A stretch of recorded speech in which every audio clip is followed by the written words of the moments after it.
In the depths of Guanajuato, Mexico, there stands a church whose doors have been sealed with silver chains since 1712. The village elders warn that no one should ever attempt to enter or even approach on moonless nights. They say that more than 3 centuries ago, Father Juan Valverde made a pact that doomed not only his congregation but also his own descendants. Some claim to have seen shadows moving behind the shattered stained glass windows, while others swear they hear chants in Latin rising from its foundations at midnight. What no one knew until recently is that Father Juan's hidden letters, guarded for generations, have been discovered. And what they reveal about what really happened inside that church is far more terrifying than any legend. Before we continue with the tale of Father Juan, if you enjoy mysteries like this, don't forget to subscribe and activate notifications. Every week we bring you new stories that will leave you breathless. Now, let us return to Guanajuato to uncover the dark pact that sealed the fate of an entire community. In the year 1700, Guanajuato was a prosperous colonial mining town. Narrow alleys wound between multicolored stone houses and squares adorned with carved fountains. The silver extracted from the earth had attracted wealthy Spanish families, ambitious merchants, and, of course, the Catholic Church, which built majestic temples to safeguard the faith of the growing population. Among all the churches in the region, the parish of San Miguel Arcángel stood out, not for its size, but for its peculiar location. Built on a small hill on the outskirts of town, it was surrounded by an ancient cemetery that, according to local rumors, existed long before the Spaniards arrived. The parish had a sober gray stone facade, a single bell tower, and, most distinctive of all, 5 stained glass windows depicting the archangels. These stained glass windows, brought especially from Spain, shone with a supernatural brilliance at sunset, casting colored figures that seemed to move across the stone floor. Father Juan Valverde had arrived in Guanajuato in 1695, after a long journey from Seville. He was a tall, slender man of about 40, with deep-set eyes of an undefinable hue that changed depending on the light, sometimes gray, sometimes tinged with green. His grave, measured voice left a lasting impression during Sunday sermons. Unlike other priests of the region, Father Juan did not seek the constant company of wealthy families. He preferred to spend his days in the parish library, studying ancient texts or writing long letters that he sent to Spain through merchants who departed each month. The congregation of San Miguel was small but devout. Around 100 families regularly attended services, mainly peasants and a few miners with their wives and children. Among them stood out the Mondragon family, especially their young daughter Lucia, 19 years old, renowned for her beauty and her crystalline voice that led the parish choir. Her father, Don Rodrigo Mondragon, was a prosperous fabric merchant who had financed the restoration of the church's altar, earning the respect and gratitude of Father Juan. On Sundays after the main Mass, it was tradition for families to gather in the atrium to share food and news. Father Juan would join briefly, blessing the meals and speaking with parishioners before retiring to his quarters. He was often seen speaking quietly with Lucia Mondragon about music or Spanish literature. Some considered these conversations inappropriate, but Don Rodrigo always defended the priest, insisting that he only sought to educate his daughter. Life in Guanajuato followed the rhythms of colonial times. Work in the mines, religious processions during festivals, births, and deaths marking the passing years. No one could imagine that the calm of this community was about to be shattered forever, and that the parish of San Miguel Arcángel would become the stage for a horror that would haunt generations. The year 1710 began with a foreboding sign. A prolonged drought devastated the region's crops, and a mysterious illness afflicted several miners, who died with high fevers and terrifying delirium. As was customary in times of crisis, the people of Guanajuato turned to their faith for comfort. Father Juan Valverde organized novenas and processions to implore divine mercy. But as the situation worsened, his behavior began to change. He grew more reserved, spending entire nights locked inside the sacristy. His sermons, once a source of solace, now focused on darker themes: apocalypse, final judgment, and the torment of the damned. It was around this time that mysterious packages began arriving at the parish from Spain. sealed wooden crates that Father Juan received personally and carried to the crypt beneath the main altar, a place to which no one else had access. Rumors spread quickly. What was the priest guarding so zealously? Why had he ordered the crypt door to be reinforced with a new wrought iron lock? The night of October 12, 1712, was forever etched into the collective memory of Guanajuato as the beginning of a curse.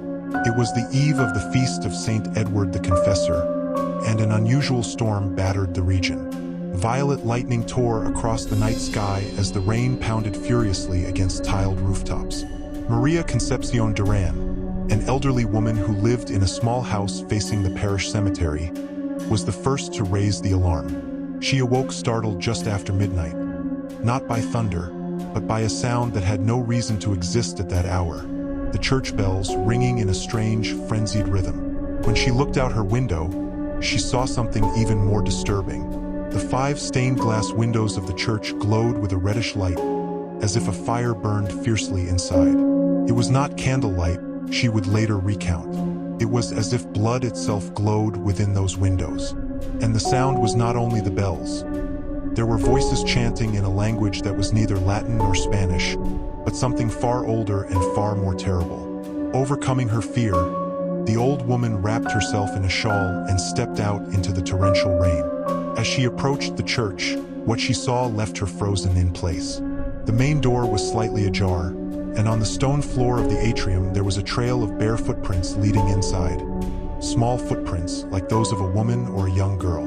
Maria Concepcion did not dare enter. Instead, she ran to the home of the mayor, Don Francisco Alarcón, who quickly gathered several armed men with muskets and torches. Among them was Don Rodrigo Mondragon, frantic, because his daughter Lucia was missing from her bed. By the time the group reached the parish, the first rays of dawn were beginning to scatter the storm clouds. The bells had fallen silent, and the windows no longer glowed with that unnatural light. The main door now stood wide open, but what they found inside froze the blood of even these hardened colonial men. The main altar was stained with a dark liquid that dripped down to the floor. In front of it, drawn in chalk and the same substance, was a circle covered with symbols that none of the men recognized. Scattered around were the remains of black candles, burned herbs, and bird feathers. But the most terrifying thing was what they did not find. There was no trace of Father Juan, nor of Lucia Mondragon. The door to the crypt beneath the altar stood open, its heavy lock torn away with impossible force. Don Rodrigo was the first to descend the narrow stone steps, desperately calling out for his daughter. The crypt, normally a small chamber meant for the resting place of former priests, now seemed to have expanded in a way that defied possibility. The men advanced among open tombs and walls now covered with inscriptions in an unknown script. At the far end, they found an opening in the wall that should not have existed, a narrow passage descending deeper underground. At the entrance of that passage, something caught Don Rodrigo's eye, a small object. It was the silver rosary he had given Lucia for her birthday, its beads now blackened, as if they had been exposed to extreme heat. The group ventured into the spiral passage. The deeper they went, the denser and hotter the air became. A nauseating stench, a mix of sulfur and rotting flesh, choked their lungs. After what felt like hundreds of meters, they arrived at a circular chamber carved into the living rock. What they saw there was so horrifying that many would later refuse to describe it in detail. At the center of the chamber stood an altar of black stone. Upon it lay the body of Lucia Mondragon, motionless, her eyes wide open, fixed on the rocky ceiling above. Her white dress was stained with blood, and on her chest, over her heart, a symbol had been carved, similar to those of the circle in the church. Of Father Juan there was no sign, but beside the altar they found his silver crucifix, and more chilling still, a black leather book with a title etched in golden letters, Pacts and Sacrifices for Eternal Glory. When Don Rodrigo approached his daughter, something happened that none of those present would ever forget. Lucia, who appeared dead, slowly turned her head toward her father. Her eyes, once a warm brown, were now completely black, with no trace of pupils. Her lips moved, but the voice that came forth was not her own. It was a deep, distorted voice that spoke in ancient Spanish. "The Father has sealed the pact with innocent blood. I am the first of many. We shall return when the stars are aligned." After uttering these words, Lucia's body convulsed violently, then went completely still. This time she was truly dead. Terrified, the men carried the young woman's body and the book back to the surface. As they emerged from the crypt, they noticed something they had missed before. On one of the walls, written in what looked like dried blood, was a message in Father Juan's unmistakable handwriting. "Forgive me for what I have done. Knowledge was my temptation and my downfall. Seek my letters."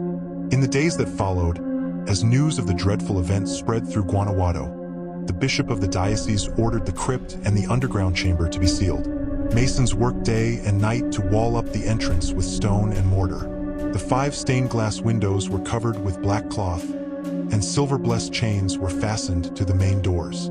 The parish of San Miguel Arcángel was officially closed, under penalty of excommunication for anyone who attempted to enter. Lucia Mondragon's body was buried in consecrated ground, but far from the cemetery of San Miguel. As for the black book found in the underground chamber, it was sent to Mexico City to be examined by the Inquisition. But the carriage that carried it never arrived at its destination. It vanished somewhere along the road, along with the 4 guards who had been assigned to protect it. And so, under the heavy silence imposed by the church authorities, the legend of Guanajuato's cursed church began. But the horror was only just beginning. In the years that followed the tragedy at San Miguel Arcángel, misfortune after misfortune struck Guanajuato. Mines that had once been prosperous either collapsed or flooded without explanation. In 1715, an epidemic of fever wiped out much of the town's children. Unexplained fires destroyed several houses near the sealed church. Many saw these events as the tangible manifestation of a curse. Families who could afford to do so gradually abandoned the area, relocating to other parts of New Spain. By 1730, the neighborhood around the parish of San Miguel was almost deserted. The abandoned houses deteriorated under the relentless Mexican sun, and vegetation began to reclaim the cobblestone streets. Only a few stubborn souls, like Maria Concepcion Duran, refused to leave. The old woman, by then the last surviving witness of that fateful night, became the unofficial guardian of collective memory. It was not indigenous witchcraft, as some say. She insisted whenever someone dared to ask. It was Father Juan's pride, always searching for forbidden knowledge, always believing himself wiser than his superiors.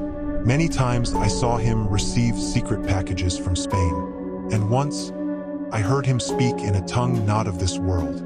The church authorities had their own official version. Father Juan Valverde had succumbed to madness, murdered the young Lucia in a fit of insanity, and then fled. Any supernatural elements of the story were dismissed as mere superstition. Yet, every year on the eve of St. Edward's feast, the people of Guanajuato would shut their doors and windows, place protective amulets around their homes, and pray until dawn. The Mondragon family, devastated by Lucia's death, left Guanajuato soon after.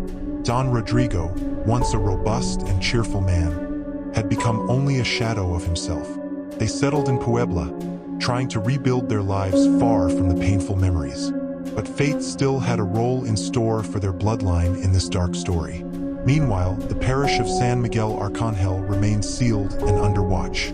Every few years, an emissary from the Vatican arrived to reinforce the seals and protective wards. The few who dared to approach too closely reported strange phenomena. Whispers coming from the walls, the occasional sound of bells ringing when no one was there, and, most disturbing of all, the feeling of being watched by something lurking behind the covered windows. In 1754, more than 40 years after the incident, a young priest named Father Sebastián Aguirre arrived in Guanajuato.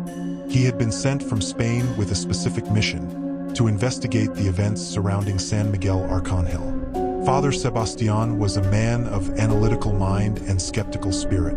He did not believe in curses or demonic possessions. He was convinced that there had to be a rational explanation for what had happened. He settled into a small room in the parish house of Guanajuato's cathedral and began methodically gathering testimonies from the few witnesses who were still alive. His main source was Maria Concepcion, now a woman of over 90. Despite her advanced age, her memory remained sharp, especially regarding that dreadful night. Did Father Juan ever mention letters? Sebastián asked during one of their conversations. The old woman's clouded eyes lit up with recognition. The letters, yes. He left a message in the crypt. "Seek my letters," it said. We all thought he meant those he had sent to Spain, but nothing was ever found. This intrigued the young priest. If Father Juan's letters still existed, they might contain clues to the true events. Sebastián began tracing correspondence that had been sent from Guanajuato to Spain during that era, consulting colonial and ecclesiastical archives. After months of fruitless searching, he stumbled upon a startling discovery: the name of the recipient of Father Juan's letters, Don Tomás Valverde y Mondragón, a resident of Seville. The very same surname as the vanished priest, and curiously, also linked to the victim's family. Could this be mere coincidence? Sebastián immediately wrote to Seville, requesting information about this man and any correspondence he might have received from Father Juan. The reply arrived 6 months later, carrying shocking revelations. Don Tomás had been Father Juan's younger brother. He had died in 1720, but more importantly, according to his widow, he had left behind a sealed chest with strict instructions. It was to be opened only by a direct descendant of both families, Valverde and Mondragón, when that descendant reached the age of 33. This news led Sebastián to Puebla in search of the Mondragón family. There, he discovered that Don Rodrigo had long since died, but his younger son Antonio had married a woman named Valverde, a distant cousin of Father Juan. Together they had a son, Joaquín Mondragón y Valverde, who by then would have been around 20 years old. The priest tried to make contact with the family, but learned they had emigrated to Spain after Antonio's death. The trail seemed to vanish there. Frustrated, Sebastián returned to Guanajuato to pursue his investigation from another angle. It was then that the second incident occurred in the parish of San Miguel Arcángel, almost exactly 43 years after the first. On the night of October 12, 1755, the few remaining residents living near the sealed church were jolted awake by a thunderous crash. At dawn, they discovered that the silver chains sealing the doors had been broken from the inside, and the main entrance stood ajar. Father Sebastián, accompanied by armed soldiers, entered the abandoned church. Inside, everything was coated with dust and cobwebs, untouched since its closure. But as they approached the altar, they noticed something deeply disturbing. The black cloths covering the stained glass windows had been torn, and one of the windows, the one depicting Archangel Uriel, was completely shattered, as if something or someone had burst through it. The walled-up door to the crypt remained sealed, but on the floor before it lay something that should not have been there. A golden medallion engraved with a strange symbol, the same symbol carved into Lucia Mondragón's chest. And beside the medallion, written in what looked like ash, was a message in Father Juan's same handwriting. "The first has awakened, for remain." Madrid, March 23, 1789. Winter was slowly giving way to spring, and the streets were filling with life again after months of harsh weather. That evening, Elena Mondragón celebrated her 33rd birthday with a small family gathering. She was a striking woman, with jet black hair and deep green eyes that contrasted with her pale skin, features that reminded everyone of her mixed Spanish and New Spanish ancestry. Elena was the last living descendant of the Mondragón Valverde line. Her father, Joaquín, had died 5 years earlier, leaving her a considerable fortune and an unusually broad education for a woman of her era. She spoke several languages, played the clavichord with mastery, and had a passion for history and literature that often unsettled her suitors. That afternoon, while her guests enjoyed cakes and sweet wine in the main hall, a messenger arrived with an unexpected package. A dark wooden box, sealed with red wax bearing a family crest, the coat of arms of the Valverde family. "This arrived this morning from Seville, Senora," explained the butler as he handed it over. "It comes from the office of the notary Martínez y Ruiz, with instructions that it be delivered to you precisely today, on your 33rd birthday." Elena received the box with curiosity. It was heavy, with a faint smell of dampness, as if it had been stored for a very long time. The news of its arrival drew the attention of all the guests, especially her great-uncle, Don Alonso Valverde, an old man of more than 80, the only living relative who still remembered Spain before the family emigrated from Mexico. "The time has come," the old man exclaimed, his voice trembling with both excitement and fear. "My father spoke of this. The chest passed down from generation to generation, waiting for the right descendant." Intrigued, the guests gathered around Elena as she broke the seal. Inside she found an old yellowed envelope, and beneath it, wrapped in black silk cloth, a worn leather book. She opened the envelope first.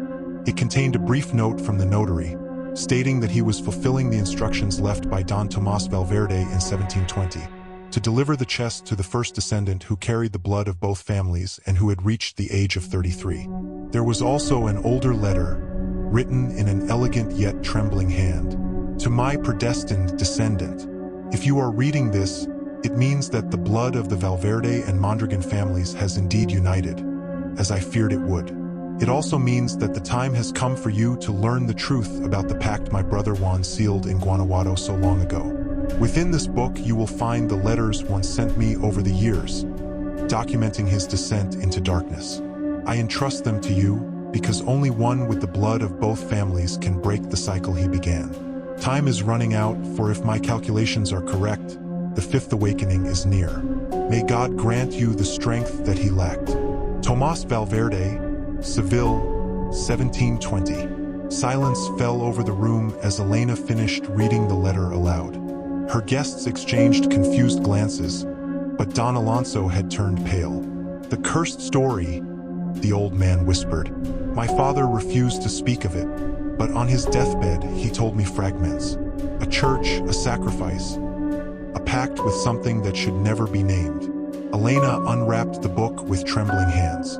On the first page, written in the same hand as the letter, though younger and firmer, were the words, "Correspondence of Father Juan Valverde, 1695 to 1712, compiled and preserved by his brother, Tomás Valverde."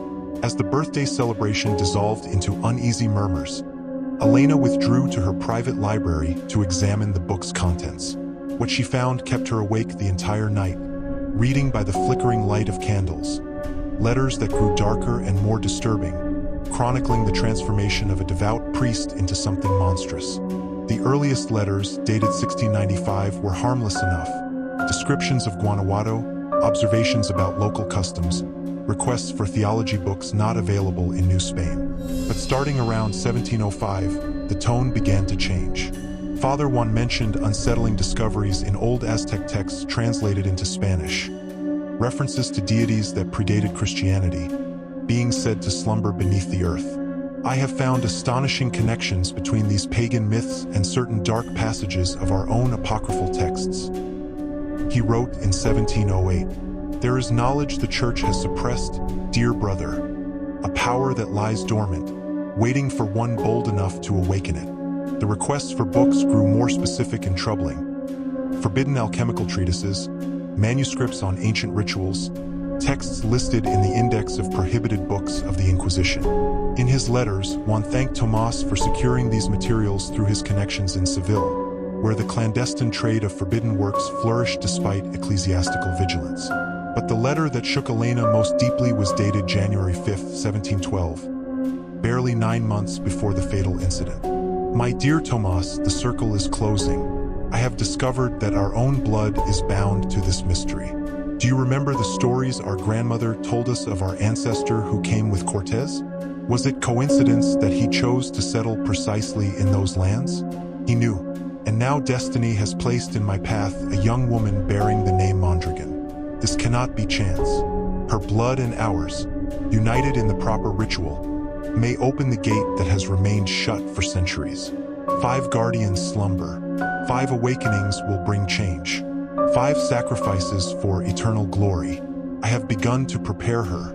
Her voice in the choir is a perfect conduit. Through certain frequencies in song, her mind becomes more receptive. Soon she will be ready. Your brother in blood and purpose, Juan." At dawn, with the final letter read and the horror of the truth pressing upon her, Elena made her decision. She would travel to Guanajuato, the land of her ancestors, to fully understand what had happened, and to find a way to stop what Father Juan had set in motion.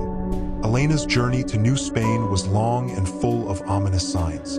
During the sea voyage, sailors whispered about the solitary passenger who spent her nights on deck, reading by lamplight from yellowed letters. Storms struck the ship each time Elena read passages aloud from her ancestors' diary. And on 3 different occasions, members of the crew swore they saw a figure in priest's robes watching her from the shadows, vanishing whenever anyone tried to approach. When she finally arrived in Veracruz in September 1789, Mexico was a cauldron of tension. The Bourbon reforms had disrupted the balance of power in the colony, and Criollos like her, though wealthy, were increasingly distrusted by the Spanish-born peninsulars. But Elena's concerns were far beyond politics. The overland journey from Veracruz to Guanajuato took her 2 weeks on muleback, crossing landscapes that shifted from humid jungles to the arid central plateau. Along the way, she hired a local guide named Mateo, a middle-aged mestizo with deep knowledge of the region, and, most importantly, of its legends. The Church of San Miguel, Mateo murmured when Elena mentioned her destination. My grandfather used to tell stories about that place. They say that every 33 years, someone disappears in Guanajuato, always on the night of October 12th. When was the last disappearance? Elena asked, a chill running down her spine. Let me think. It must have been in 55, yes. A young priest who came to investigate, Father Sebastian. He entered the church with soldiers, but when they came out, he was no longer with them.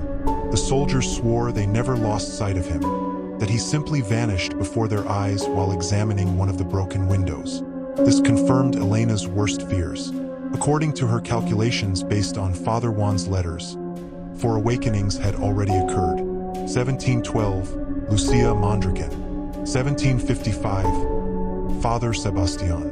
Presumably 2 earlier victims in 1678 and 1722, though she had no records of them. If the pattern held, the 5th and final awakening would take place in 1789, this very year. And there were less than 3 weeks left until October 12th. When Elena finally reached Guanajuato, she was struck by the city's beauty, built in a narrow ravine, with colorful houses climbing the surrounding hillsides. The wealth generated by its silver mines was evident in the mansions and majestic temples that dominated the center. But whenever she asked about the parish of San Miguel Arcángel, faces darkened and conversations abruptly stopped. No one goes there, Senora, warned the innkeeper where she lodged. That place has been cursed since my great-grandmother's time. Despite the warnings, Elena convinced Mateo to guide her to the hill where the church still stood, abandoned. The path was nearly lost to overgrowth, and as they climbed, the atmosphere grew unnaturally silent, as if even the birds avoided the place. The parish of San Miguel Arcángel loomed in ruins. Its gray stone facade was covered in vines, and part of the roof had collapsed. The bell tower still stood, though its bell was long gone. The main doors, surprisingly, were intact, still bound with silver chains blackened by time. But what drew Elena's attention most were the windows. Of the 5 original stained glass archangels, 4 were shattered, only fragments clung to their lead frames. Only the central window remained intact. The Archangel Michael soared aflame, though dulled by decades of dust and cobwebs. For broken windows, 4 awakenings, Elena whispered, recalling Father Juan's letters. Each window had represented an archangel: Raphael, Gabriel, Uriel, Sariel, and Michael at the center. According to her ancestors' notes, these archangels were the acceptable faces of much older, darker beings, guardians of gates that were never meant to be opened. The following days, Elena dedicated herself to investigating in Guanajuato's archives and libraries. She gained access thanks to letters of recommendation she carried from Madrid. But even so, many doors remained closed to her. The priests of the cathedral refused to speak openly about Father Juan Valverde, and some even warned her that delving into such matters could endanger her soul. But Elena was relentless.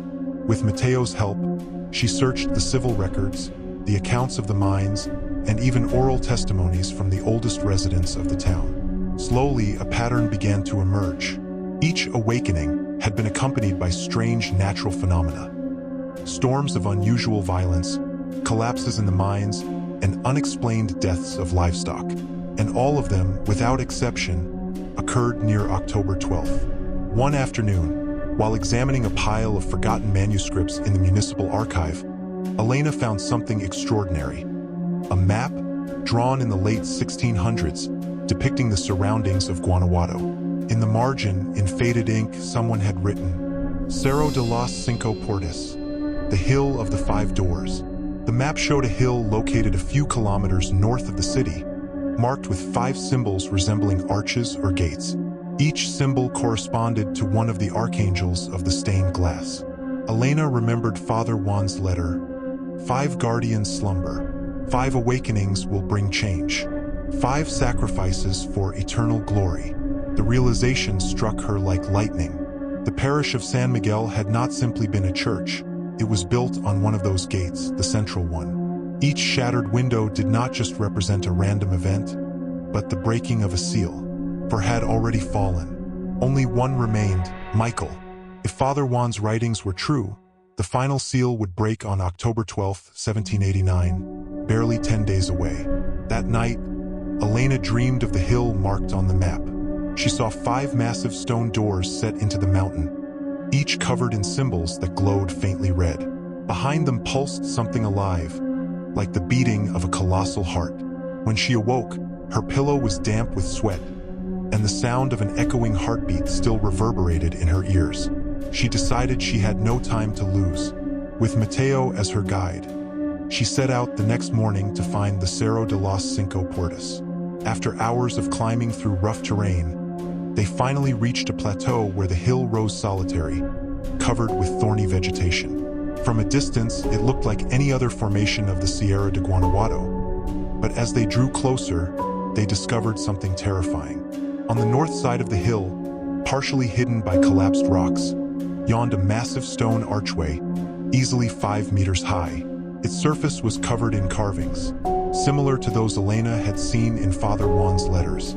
The arch was sealed with enormous stone slabs that seemed fused by time. But on its surface, for cracks crossed like veins of fire, only one section still held intact, the top, where the symbol of a winged sword gleamed faintly.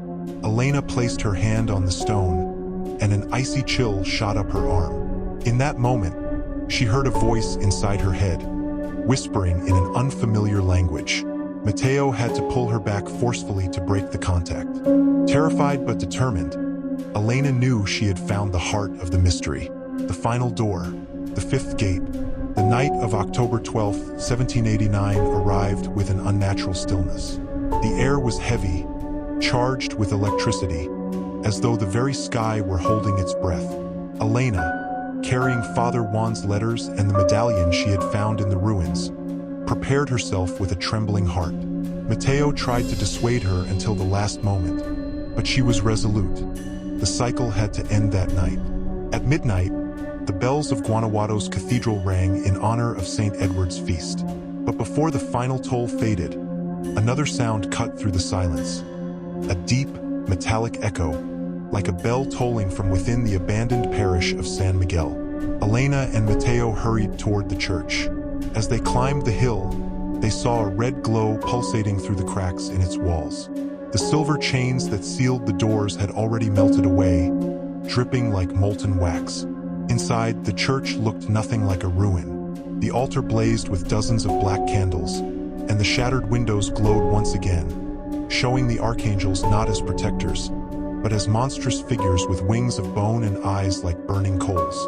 And there, standing before the altar, was Father Juan Valverde, or rather, what remained of him. His body was tall and gaunt, his skin gray and stretched tightly across his bones. His eyes were pits of shadow, and his voice echoed like many voices speaking at once. Elena Mondragon y Valverde, the creature intoned. The bloodline has returned to complete what was begun. You are the final key. Elena held the medallion firmly in her hand and shouted, "You betrayed your faith, your people, and your own family. Tonight it ends." Father Juan raised his arms, and the ground trembled. From the cracks in the floor rose shadowy figures, half human, half beast, whispering in forgotten tongues. The stained glass window of Michael began to crack, one fissure spreading slowly like a spider's web. Mateo fired his musket at the apparition, but the bullet passed through harmlessly, striking the altar. The shadows surged forward, forcing him back. Elena realized that brute force was useless. She remembered the words in Tomas Valverde's final letter, "Only one with the blood of both families can break the cycle." With trembling hands, she opened Father Juan's book to the final page. There, beneath strange symbols, was a prayer written in distorted Latin. Unlike the invocations for summoning, this was a plea for binding, for closing what had been opened. She began to recite the words aloud. Her voice quavered at first, but with each line it grew stronger, echoing through the church. The shadows howled, recoiling as if burned. Father Juan roared in fury, advancing toward her. "You cannot resist destiny.